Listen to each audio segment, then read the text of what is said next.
Muy buenos días, tengan todos. Voy a hacer algo y no se burlen de mí.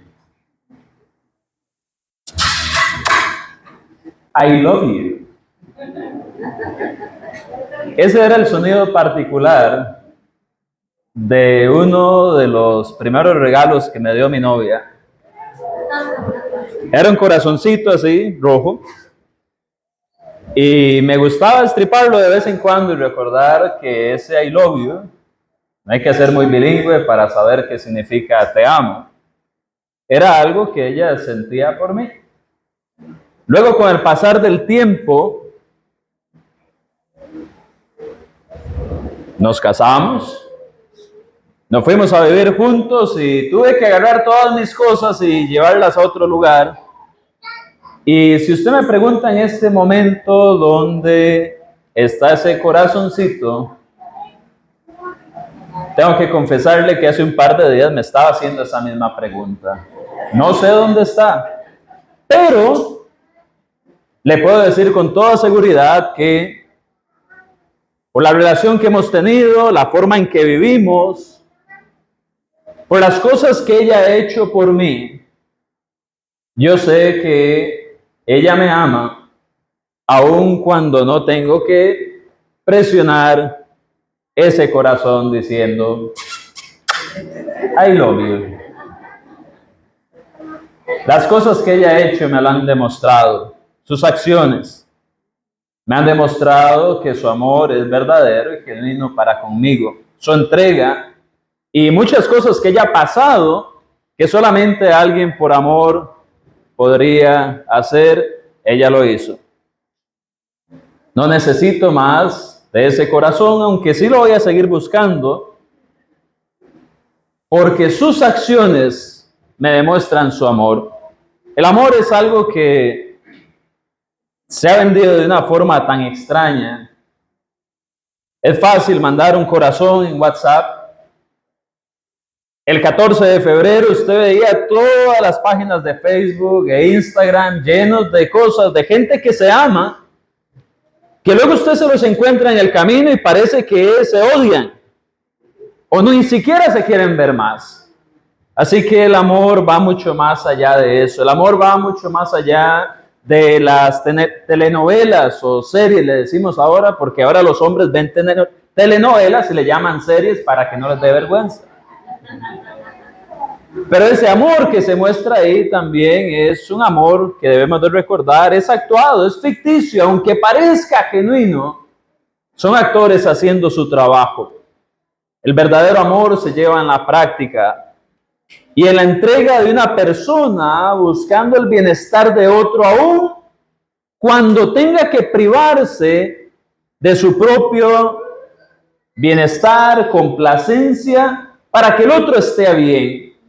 Cuando una persona sacrifica de lo suyo para que el amado esté en una mejor condición, eso es a lo que se le llama amor abnegado, un amor que entrega, un amor que sacrifica.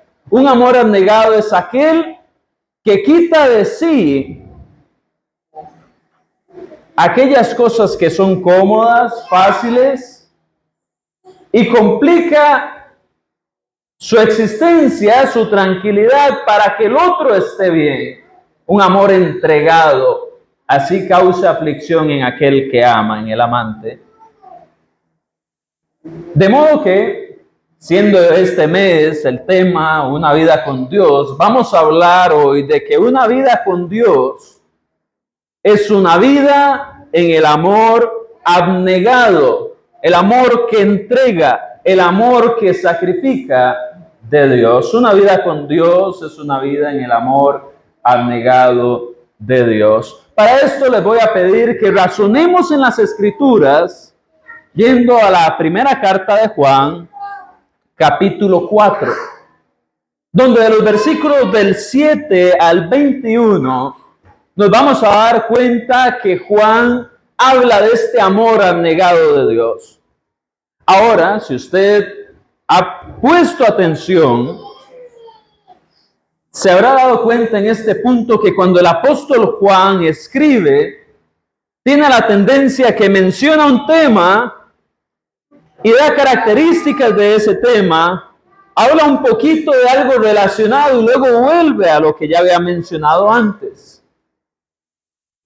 Y por eso no vamos a ver los versículos hoy en el orden que están escritos, pero vamos a tratar de pasar por todos ellos. En primer lugar, vamos a reconocer que ese amor abnegado de Dios es un amor que nos ha rescatado, es un amor que nos ha reconciliado con Él. Si usted me acompaña, podemos leer los versículos 8, 9 y 10. Dicen así: el que no ama no ha conocido a Dios, porque Dios es amor. En esto se mostró el amor de Dios para con nosotros, en que Dios envió a su Hijo unigénito al mundo, para que vivamos por Él. Esto se oye bonito, hermanos y hermanas. Dios envió a su Hijo unigénito al mundo para que vivamos por Él. Se oye bien, pero ¿qué significa esto realmente? Bueno, el versículo siguiente nos va a dar una explicación, porque con otras palabras vuelve a dar la idea que Juan quiere transmitir. Dice: en esto consiste el amor, no en que nosotros hayamos amado a Dios, sino en que Él nos amó a nosotros. Y ahí va la idea otra vez. Y envió a su Hijo, pero ahora la complementa, va más allá de esto Juan y dice: en propiciación por nuestros pecados. Dios no solo envió a su Hijo, lo envió en propiciación por nuestros pecados. Muchos de ustedes han enviado sus hijos al kinder. Muchos de ustedes fueron enviados como hijos a una escuela, a un colegio, pero eso no cambió muchas cosas más que su propia vida y el bienestar tal vez de la familia que usted vendría a formar después. La idea aquí de enviar al Hijo no es como que Dios mandó a Jesús de excursión a la tierra. Jesús no vino de turista a ver cómo es este planeta que Él mismo creó. Él no vino solamente a ser amigos. Él no vino solamente a hablar la verdad. Él no vino solamente a corregir aquello que realmente estaba mal y necesitaba ser enderezado. Él vino en propiciación por nuestros pecados y en obediencia a Dios que le envió. Pero sigo hablando como en otro idioma, ¿verdad? Normalmente no hablamos de propiciación. ¿Qué es la propiciación para entender este amor abnegado de Dios? La palabra que aquí se utiliza, que es propiciación, se utiliza en el Antiguo Testamento y en el Nuevo Testamento y tiene que ver directamente con la ofrenda que se daba por causa de pecado. La propiciación tiene que ver con reparación, con reconciliación. Y aquí se nos dice que esa propiciación es por causa ¿de qué? De nuestro pecado. En otras palabras, cuando alguien pecaba en el Antiguo Testamento y quería reconciliarse con Dios, necesitaba hacer propiciación. Hay algunos textos que mencionan el pago en propiciación de aquellos que eran mayores de 20 años en el pueblo de Israel. Y luego podemos ver textos como por ejemplo Levíticos 23, 28, donde se habla de animales que eran sacrificados en propiciación para reconciliación con Dios a causa de los pecados. Ahora, como eso es una figura tan ajena a nosotros, así como la palabra propiciación muchas veces lo es, y por eso voy a seguir diciendo reconciliación la mayor cantidad de veces posible, esa reconciliación no era algo fácil de hacer. Imagínese usted tener que tomar un animal y tener que sacrificarlo por su culpa. Sigue siendo una imagen ajena, porque el animal, imagínense tener que tomar su mascota y sacrificarla por sus pecados. Tener que tomar ese perrito que usted ha visto crecer, o ese gato, y decir, bueno, yo pequé, ahora tengo que sacrificarlo. Claro, en el Antiguo Testamento no eran mascotas, eran ovejas, eran carneros, eran diferentes animales los que se traían a sacrificar. Pero aún así usted iba a escuchar el gruñido, el sonido de estos animales. Usted iba a verlos cómo iban a ver hacia todo lado, preocupados, ¿a dónde me llevan? ¿Qué me van a hacer? ¿Por qué me llevan a la fuerza a este lugar? Es una criatura inocente. Si a veces uno ve las cabras del hermano Martín aquí al frente y dice, ¡ay, qué linda la cabrita pequeñita! Y va corriendo. Bueno, esas cabritas pequeñitas, esos animales que no habían cometido ninguna falta. Los animales no pecan, hermanos, hermanas. Tenían que ser sacrificados por causa nuestra. El perdón, la reconciliación, la propiciación, siempre ha requerido sacrificio. Y sacrificio no es ese sacrificio que uno hace por levantarse temprano para venir a adorar. Eso no es un sacrificio. Sacrificio es matar, quitar la vida, causar dolor. Y esos animales tenían que sufrir y perder su vida. Ahora volvamos a lo que está diciendo Juan. ¿Quién es el que está pasando por este método de reconciliación, propiciación? El Hijo que Dios envió. Ese es el amor abnegado de Dios. Que Él mismo se separó de su Hijo por causa de nuestros pecados. Ellos habían estado por toda la eternidad juntos en el cielo. Y el Hijo vino no solamente a pasar los dolores que el ser humano regular pasa, sino a hacer reconciliación. Y la palabra reconciliación o reparación es importante porque nos recuerda lo que muchas veces olvidamos. Cometimos una falta contra Dios. Esta posición de hijos de Dios, esta posición de gente del reino de Dios, esta posición de sacerdotes, no siempre la tuvimos. Y no la podríamos tener si no hubiera sido por causa de ese rescate, de esa reconciliación, de esa reparación. Donde nosotros destruimos y Dios repara. Donde nosotros ofendimos a Dios y Él envía la solución al mundo. Envía a su Hijo en propiciación, en reconciliación, en rescate por nuestros pecados. Porque estábamos perdidos, porque éramos culpables.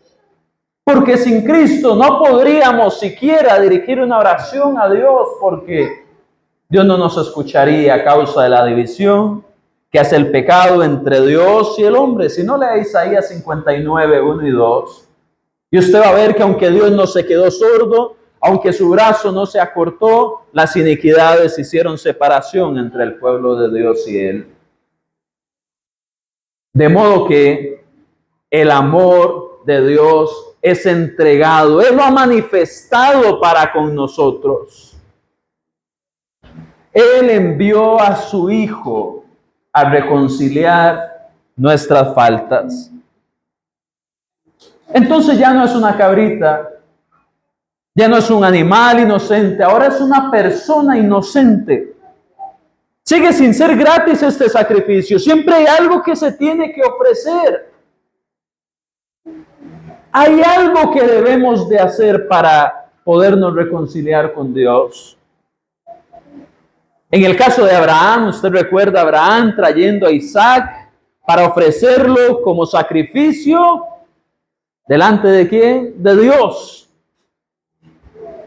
Y en ese momento Dios entregó un animal que iba a servir como sacrificio.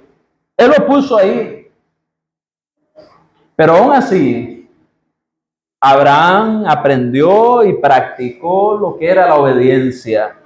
Él supo lo que era poner sus emociones y sus acciones en respuesta positiva al amor que Dios tenía por él.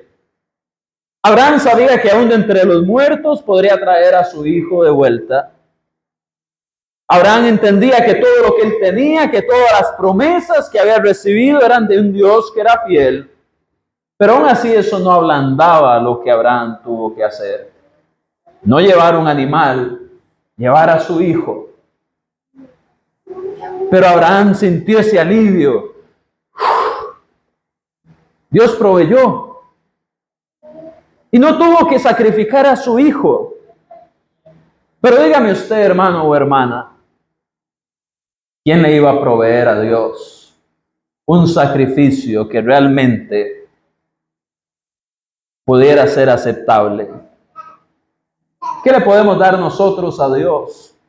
¿Qué le podemos traer y poner delante de su presencia que realmente pudiera cubrir nuestras culpas?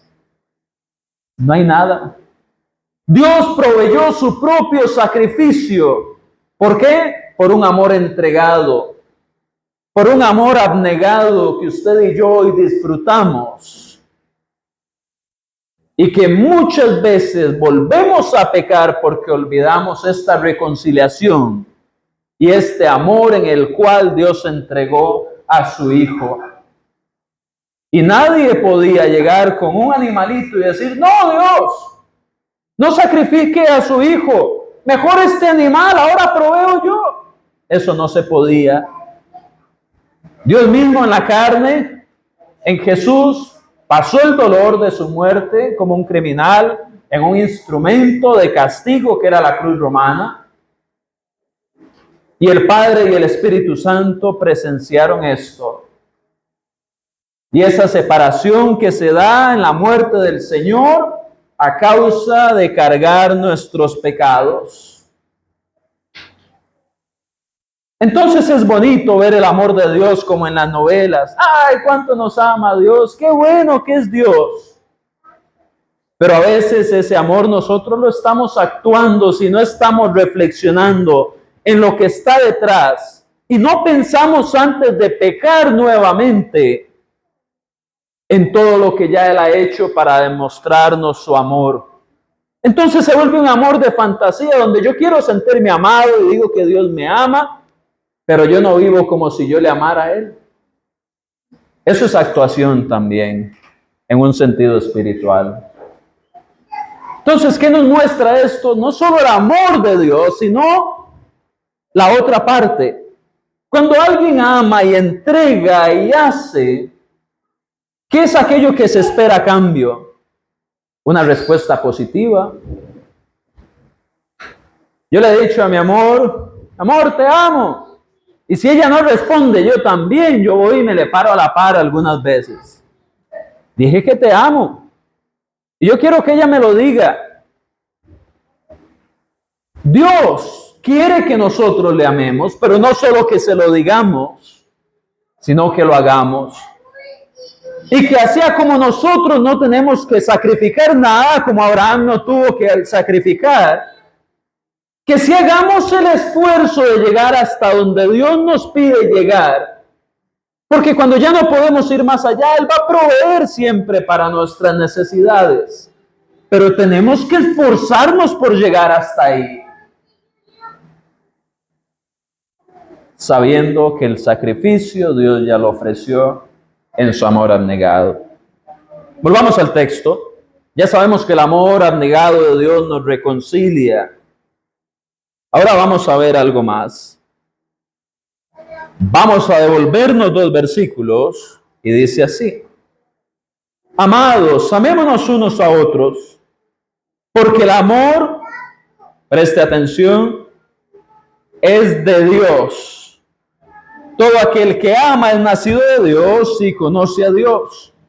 El que no ama no ha conocido a Dios porque Dios es amor. Ahora nos vamos a brincar los dos versículos que ya leímos y vamos a llegar a los versículos 11 y 12. Vea lo que dice. Amados, si Dios nos ha amado así, debemos también nosotros amarnos unos a otros. Nadie ha visto jamás a Dios. Si nos amamos unos a otros, Dios permanece en nosotros y su amor se ha perfeccionado en nosotros. En esto conocemos que pertenecemos en Él y Él en nosotros, en que nos ha dado su Espíritu. Voy a pedirle ahora que se brinque unos cuantos versículos y pasemos a los versículos del 19 al 21. Si alguno dice, yo amo a Dios. Si alguno dice, yo amo a Dios y aborrece a su hermano, es mentiroso. Pues el que no ama a su hermano, a quien ha visto, ¿cómo puede amar a Dios a quien no ha visto? Y nosotros tenemos este mandamiento de Él. El que ama a Dios, ame también a su hermano. ¿Qué nos muestra esto? Bueno, esto nos lleva a otro punto para aprender en esta mañana del amor abnegado de Dios. Y es que el amor abnegado de Dios debe de producir más amor. El amor abnegado de Dios debe de producir más amor. ¿Por qué? Porque el texto nos dice, Dios es amor. Y el texto nos dice también, el amor proviene de Dios. Cuando usted ve esto, la preposición utilizada en el idioma original, nos indica que este amor surge de la naturaleza misma de Dios. ¿Por qué? Porque Dios es amor. Y porque esto proviene de Dios, este amor debe de producir más amor en nosotros. Porque el amor es de Dios. Esa es la preposición ek. Como cuando uno habla de algo que es externo de algo, que viene de algo, que brota de algo. ¿De dónde viene esa agua? De esa fuente. ¿De dónde viene el amor? Viene de Dios, es de su mera naturaleza.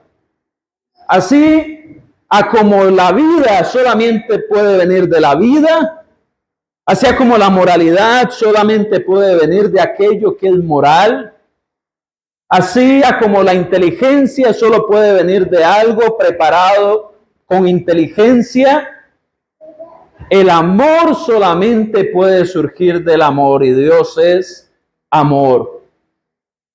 Y si Dios nos ama y estamos entre aquellos que nacieron, surgieron, vienen de Dios, porque estuvimos en Dios, salimos de Dios, naciendo de Él, ese amor viene con nosotros.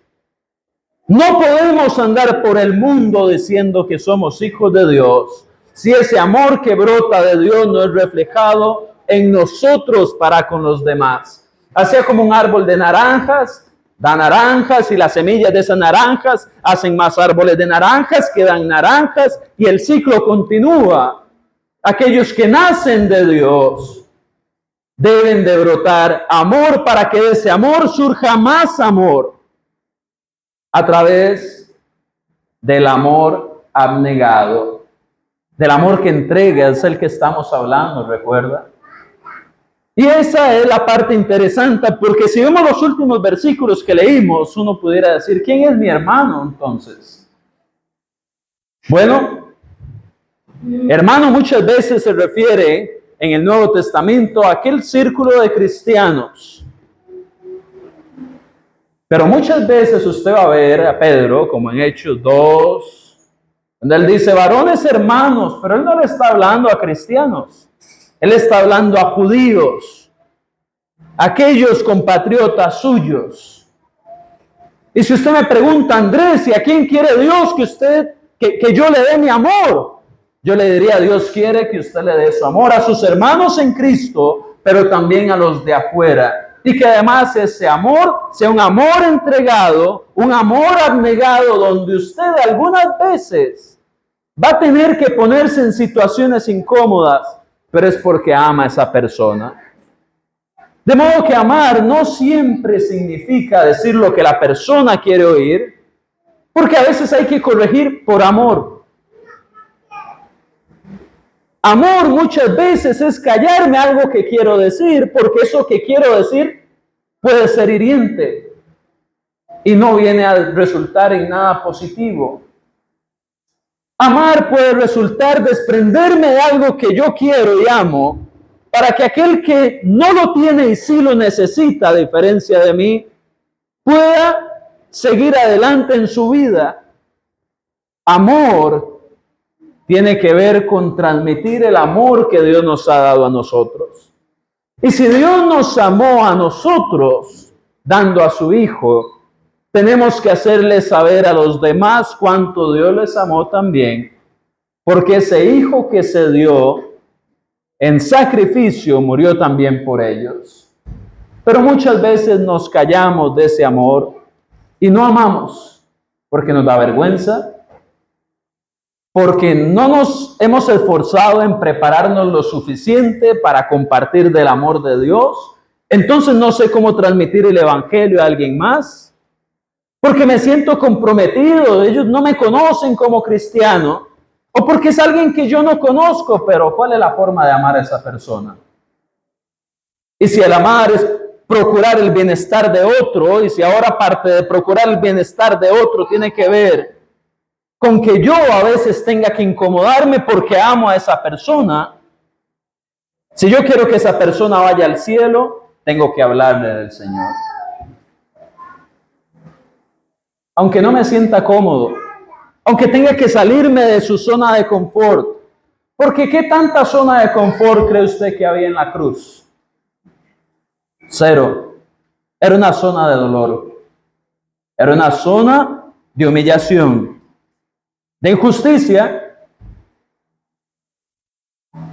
pero sobre todo de amor. Y Él estuvo dispuesto a sufrir todo eso por nosotros. ¿Cuánto estamos dispuestos nosotros a hacer que otro reconozca el amor de Dios? Porque el versículo 8 dice, el que no ama no ha conocido a Dios, porque Dios es amor. Si de Dios brotó el amor y de mí no brota el amor hacia otro, de ese amor entregado donde Dios entregó a su Hijo por mí y por otros más, si yo no transmito eso, no conozco a Dios. Todavía no sé cuál es el Dios que estoy adorando. Todavía no he entendido que la culpa mía nada me la podía quitar y Dios proveyó cuando yo era el culpable. Y muchas veces no queremos dar el brazo a torcer porque el que me hizo la falta fue el otro. Si este es el vecino que quema la ropa en el momento que yo la tiendo todo el tiempo, ámelo, porque Dios le amó a usted también. Es el compañero que me hace daño todo el tiempo, ámelo. ¿Qué tal que Dios no lo hubiera amado a usted y a mí? ¿Qué esperanza tendríamos? Por eso, el amor que es abnegado produce más amor y más y más. Porque hace que la gente nazca de Dios al conocer ese mensaje del amor abnegado de Dios. El que no ama no ha conocido a Dios, pero los que sí hemos conocido a Dios y sabemos su amor, lo vamos a replicar. Porque ¿cómo empezaba Juan en el versículo 7? Vea la primera palabra, amados, amémonos unos a otros. Antes de decirles a ellos que amen, Juan como discípulo ya había conocido el amor de Jesús. ¿Y cómo le escribe a sus hermanos diciéndole? Amados. Amémonos unos a otros. Ya Juan les amaba y ahora les anima a compartir el amor de Dios. Porque el amor abnegado de Dios debe abundar, debe crecer, debe producir más amor. Finalmente vamos a aprender algo más acá. Y eso se encuentra precisamente en los versículos 17 y 18. En esto se ha perfeccionado el amor en nosotros, para que tengamos, palabra clave, confianza en el día del juicio. Pues como Él es, así somos nosotros, ¿dónde? En este mundo. Como es Dios, un Dios que ama, vivió en amor cuando estuvo en esta tierra. El Padre vivió en amor entregando a su Hijo. Y como Dios ama, nosotros amamos. Y entonces en el 18, mantenga el contexto, dice, en el amor no hay temor, sino que el perfecto amor echa fuera el temor, porque el temor lleva en sí castigo, donde el que teme no ha sido perfeccionado en el amor. Hermanos, el amor abnegado de Dios quita el temor. El amor abnegado de Dios quita el temor. ¿Por qué? Porque si el amor de Dios consistía en enviar a su Hijo para reconciliarnos con Él, y recibimos ese mensaje de reconciliación, de que tenemos que creer en el Hijo, en su Evangelio, arrepentirnos, ser sumergidos en agua para perdón de pecados, como el Hijo mismo lo dice allá en Marcos 16, 15 y 16. Y continuar en una vida de amor, como lo hemos estado mencionando aquí. Entonces el amor de Dios se ha perfeccionado en nosotros. Perfeccionado quiere decir completado. Ha añadido todas las partes necesarias. Entonces el amor de Dios era enviar a su Hijo para reconciliarnos. Y una vez que nos reconciliamos, ese amor llega a su objetivo final y se completa en nosotros. Porque lo que faltaba era la reconciliación. Dios puso todos los medios y al reconciliarnos, obedeciendo el Evangelio, el amor de Dios se completa en nosotros. Ese es el plan eterno de Dios. El ser humano reconciliándose con Él para vivir en la eternidad con Él. Dios envió a su Hijo, Él murió por nosotros, dejó un plan para que ese sacrificio se aplicara a nosotros. Nosotros obedecemos el Evangelio, se completó el amor de Dios. Desde el inicio hasta el fin último, que era la reconciliación. Y entonces eso echa fuera el temor.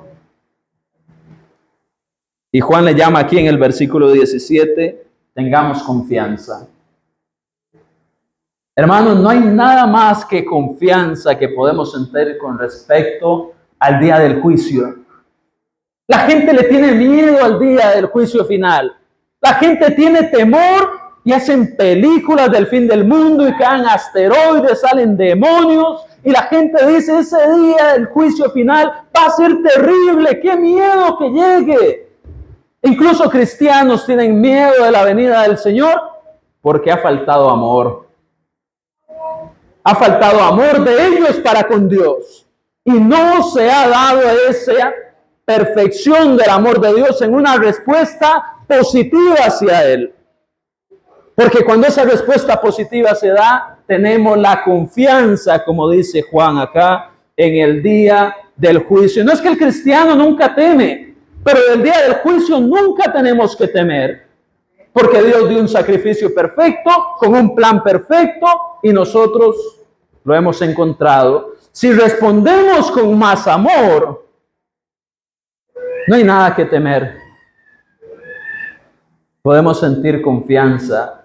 Podemos salir por esta puerta hoy sabiendo que sin importar lo que pase en nuestra vida, un día vamos a estar con el Señor y no tememos del día final.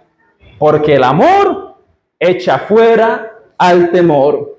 El sacrificio de Jesús, del cual hemos sido participantes, nos quita el miedo del juicio final.